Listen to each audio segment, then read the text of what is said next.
Hey everybody, Dan here and welcome to my channel, and I just wanted to make a quick video showing you guys a new Horde base I built in 7 Days to Die Alpha 19. Now I won't say you've never seen a Horde base like this before, but what I did is I took the killing corridor and I turned it into a pyramid. So if you've seen my video on if killing corridors still work in 7 Days to Die, you'll know that usually what I do is I build out and then I'll build a staircase down. The zombies will run up the staircase, run along the path, giving me plenty of time to shoot them with level headshots and then cycle back through. This is a little different. I keep the path in nice and tight. So when they're on the staircase, I don't get as much visual of them, but overall, all the way around the base, I do. So if I unlock our Arlene here and I cue her to me, thought I unlocked her. I don't know why I'm not attracting her attention. Let's go get her attention. All right, there we go. You'll see that once she gets on the staircase, I don't get as much visual of her, and then she'll fall back around through. She'll cue back to the staircase to come up to me, and then just keep doing that. So we'll get right into the dimensions of the build.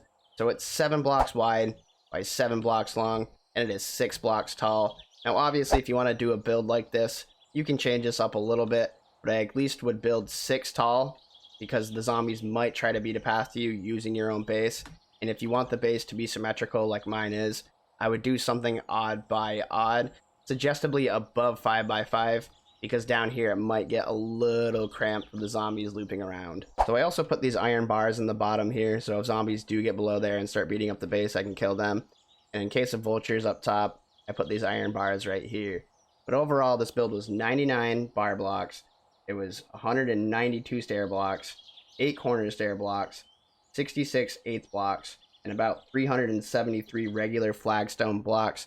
Now I did mess up a little bit here and there when I was testing and building, so that's give or take. But I would really suggest while you're building this using the flagstone block, because if you go to the shape, you pretty much have all the shapes you need. You have the flagstone right here, you have the regular stairs right here, and you have the corner stairs right here. So if you've never seen or heard of a killing corridor or horde base, I'll give you a brief explanation right now.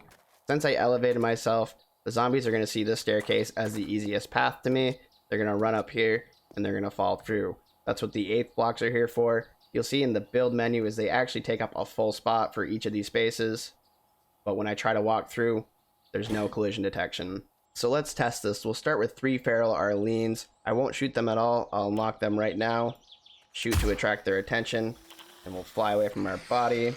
You'll see that I'm right in the same spot.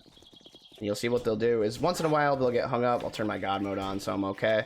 Once in a while they'll get hung up. That wouldn't happen obviously during a real horde night because you're shooting at them, so she'd be taken out.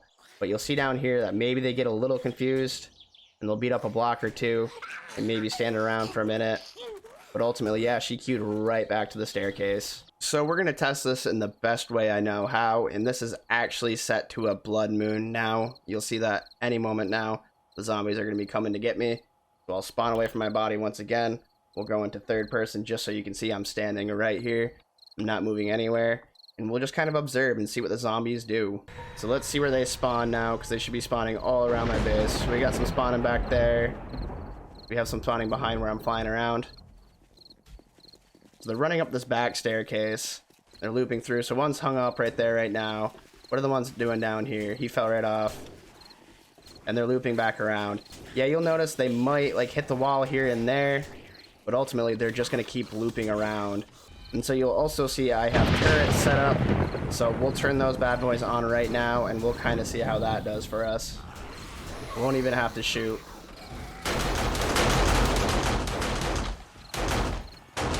And the turrets are just annihilating the zombies. So when I first started designing this horde base, I was hoping to find a way to have auto turrets and for it to be demolisher proof. Unfortunately, it doesn't work all that great. If you look at my camera, you'll see I have it pointed up and to the right. So in theory, if I switch to my wire tool, you can also see the lines of sight.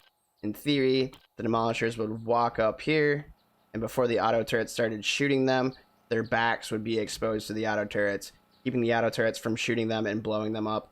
I noticed on the first loop through, a lot of the time the demolishers won't blow up, but the second or third time, they're more than likely going to. So I hope that helps you guys get some creative juices flowing, and you create your own killing corridor in 7 Days to Die. If you have any tips on how to make this horde base demolisher proof, let me know in the comment section below. And if you found the video informative, please click that like button. And if you haven't already, consider subscribing for new 7 Days to Die content 2 times a week. Thank you all so much for watching. Peace.